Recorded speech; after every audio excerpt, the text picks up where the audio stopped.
Hello, Bytes, mais um episódio do Café com Bytes aqui da Tele1sec Day 2025. Edgar Zatar, ele que é diretor de tecnologia da Conversys, vai conversar conosco sobre diversos assuntos, mas principalmente, Edgar, sobre cibersegurança. Afinal, hoje é um dia de estarmos seguros, estarmos protegidos e cada vez mais, né? 2025 nos trouxe vários exemplos de quão é importante ter a cibersegurança em dia. Seja bem-vindo. Legal. Obrigado, Arthur, pelo convite. E realmente é um tema que está em pauta, né? A gente não especificamente pelo dia que nós estamos, mas é um tema vigente durante os últimos anos. Então nós temos vivido agora um momento de inteligência artificial, inovação e cyber está no meio desse bolo todo, né? E aí a gente precisa entender, né, que o Brasil é um dos países que mais sofre ataques, né? E são os mais variados. Cara, é uma cultura que a gente não vai mudar tão cedo, ou tem alguma solução? Acho que não vai mudar tão cedo, até mesmo pelo modelo, né, e pelo crescimento que o Brasil está acontecendo no Brasil e das empresas em si. Então, tem muita coisa que colabora para isso. Então, quando a gente olha para o cenário que a pandemia já passou tem alguns anos, mas ainda vivemos o reflexo de algumas coisas, algumas decisões pós-pandemia. O cenário híbrido, o cenário um pouco desse momento times remotos. Então, tudo isso, e esse movimento de inovação, junto com a necessidade de estarmos mais seguros, não vejo a curto prazo ou a médio prazo mudanças nesse cenário. Nós vamos ter realmente um aumento significativo em ataques, isso vai continuar acontecendo, ainda mais porque a IA nos fortalece para a defesa, mas também para os atacantes. Então, esse é o ponto importante. Deixa eu chamar dois. Primeiro, você falava da questão do home office, né?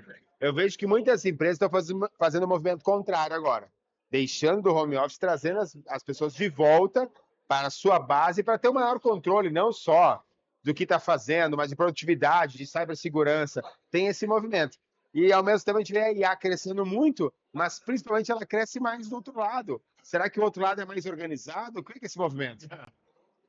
Acho que eu até acredito num ponto de organização e tudo, mas não que seja mais organizado, desculpa, mais organizado do que a parte da defesa. Acredito pela disponibilidade, né? Acho que enquanto nós temos que equilibrar, ainda não existe uma segregação tão efetiva, tão eficiente nos times de segurança. Nós temos que controlar o dia a dia, as defesas, ser criativo usar a inovação para implantar novos produtos, novos serviços. E com tudo isso na mesa, nós precisamos ainda tomar conta da defesa. E em cima de um time que está o tempo inteiro só pensando em atacar, só pensando em modelos de ataque. Mas aí, então, a gente pode dizer daqui a pouco que as empresas precisam melhorar o seu sistema de defesa. Mas aí vem aquele empresário, a gente até já falou sobre isso em outros momentos, que não aceita essa mudança ou não quer investir. Como é que eu vou mudar essa cabeça? Essa cabeça ela vai mudar por bem ou por mal. Ela precisa Só ter o ataque. só ter o ataque. Então, assim, muitas empresas ainda são reativas e começam a investir só depois do ataque. Mas eu acredito e vejo pelo mercado esse cenário mudando. O cenário onde a gente enxerga que a IA está aí a todo vapor, que novas plataformas têm surgido o tempo todo. A segurança está caminhando com isso. Porque antigamente, há um tempo atrás, não conseguia enxergar tanta segurança nos times de desenvolvimento. Hoje já é uma realidade, o DevSecOps, né? Começou com DevOps, agora DevSecOps. Então a gente tem nós estamos vendo um cenário onde isso está acontecendo rapidamente. As empresas têm mudado sua cultura. E quando a gente fala de cultura, é uma coisa que são séculos para se adequar à cultura. Mas os hábitos têm mudado. As empresas têm adotado hábitos seguros desde o desenvolvimento, desde a criação. A IA, ela traz um desafio novo agora, porque muita gente desenvolvendo em cima da IA. Então, usa a IA, usa uma plataforma de IA para desenvolver uma página, para desenvolver um sistema. E a dificuldade hoje é que essas pessoas que desenvolvem em cima disso estão desenvolvendo com as perguntas erradas. Aí tá, né? Elas talvez não estão desenvolvendo com as perguntas erradas e talvez elas não tenham as respostas concretas ou porque elas não sabem o tipo de ataque que elas vão receber. Elas não sabem o tipo de ataque que vão receber. E eu falei disso em outras oportunidades. que a IA eu acredito a IA como uma grande ferramenta, uma grande plataforma para aumentar a inteligência humana em grande escala. Porém, ela também serve para emburrecer as pessoas. Muito. Porque hoje você vai ver pessoas que não sabem fazer as perguntas certas. A IA está ali, tem toda a inteligência dela por trás para desenvolver, para fazer a coisa. Mas se eu não sei fazer uma pergunta com conhecimento, com critério, É. com parâmetros, está Conseguir diferenciar, não é só colocar no chat GPT, faça isso para mim, tire de contexto ou não sei o quê. Existe a necessidade de ter um estudo por trás disso, Sim. né? Para a gente não ficar dependente deles. E o mínimo, né, Arthur? Porque quando a gente pensa de, você chega num prompt da AI e fala assim, crie para mim uma página com um formulário de cadastro ou um sistema específico. Você faz essa pergunta. A maioria das pessoas... Vamos elevar um pouco essa pergunta. Eu quero criar essa página usando o tipo de codificação na linguagem X, com duplo fator de autenticação e que grave no banco de dados e que seja anonimizado. Então, você já melhorei a pergunta. Tu ampliou o campo. Ampliou o campo. Só que não é só isso, eu tenho que dar mais detalhes. O prompt, a pergunta tem que ser mais específica. E a gente está passando por um momento onde a geração está querendo uma facilidade, faz perguntas, simples perguntas, geram sistemas, geram soluções cheias de vulnerabilidade. Sim, muitas vezes essas soluções, elas são mapeadas no geral, porque todo mundo pergunta a mesma coisa, o chat GPT, ou o Gemini, ou o Grok, ou qual for, sempre responde a mesma coisa. Sim. Então nós não temos uma evolução, nós temos um meio do caminho. Sim, sim.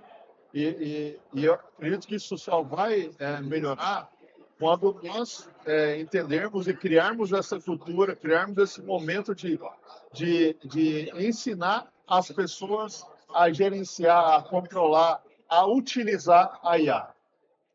Mas a gente fala de cultura, né? Cultura tem que mudar bastante, é necessário.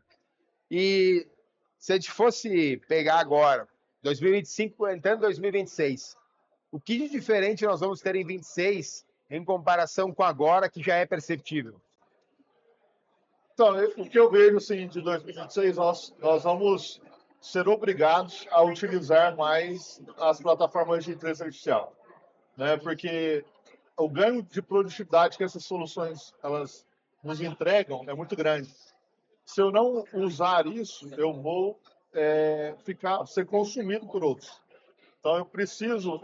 e aí vem uma outra pergunta que a gente tem falado bastante. A IA vai substituir o homem?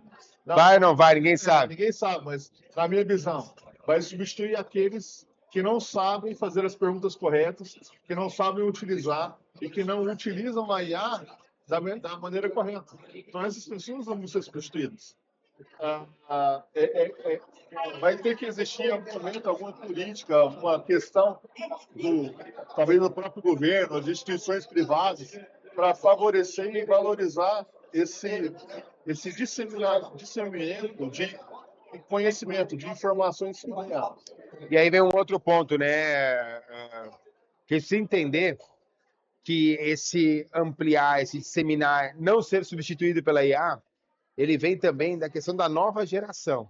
Pô, nós temos aqui uma faixa etária, né? Somos idades parecidas, enfim, mas vem uma geração nova agora que não quer saber muitas vezes de sala de aula, não quer saber do exercício físico, que quer só estar no celular, só estar na tela.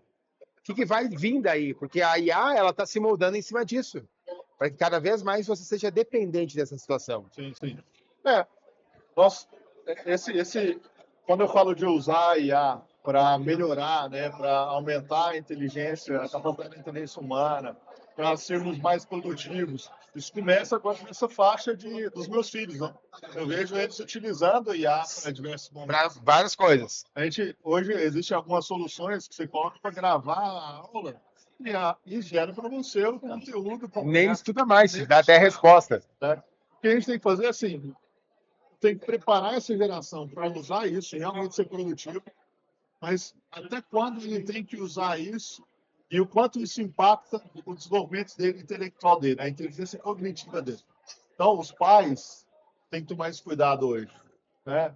Então, a gente precisa tomar cuidado. Eu tenho cuidado com os meus filhos de, Ó, não, agora é a hora de ler o livro, agora é a hora de estudar isso. Para frente, o resumo, alguma coisa, você pode combater isso, você pode conflitar o seu trabalho com o trabalho da IA para gerar uma maior inteligência, para gerar algo melhor. Mas não podemos deixar essa nova geração extremamente dependente da IA. E não diria só da IA, né? Da dependência da tecnologia, porque na falta dela, na falta da internet, vai ter uma série de transtornos. Sim. E, Edgar, para a gente fechar nossa entrevista aqui mais rápida, considerações finais e o que tu pode deixar de mensagem para esse universo todo que está acontecendo de cibersegurança? Acho que assim, a minha mensagem é que nós vamos ter que nos adaptar, né, nesse cenário. Então, a adaptação é extremamente necessária. Nunca foi tão necessária como agora. Se adaptarmos ao cenário, às plataformas, à inteligência artificial e adaptar isso de uma maneira que possa aumentar a nossa produtividade e a nossa inteligência, né? Que a gente não use essas plataformas simplesmente para fazer aquilo que a gente não gostaria de fazer ou que a gente não tem tempo para fazer. Perfeito. Pontos válidos, mas hoje ela pode aprimorar um e-mail que eu escrevo, mas ela pode pegar eu não posso ser dependente desse e-mail.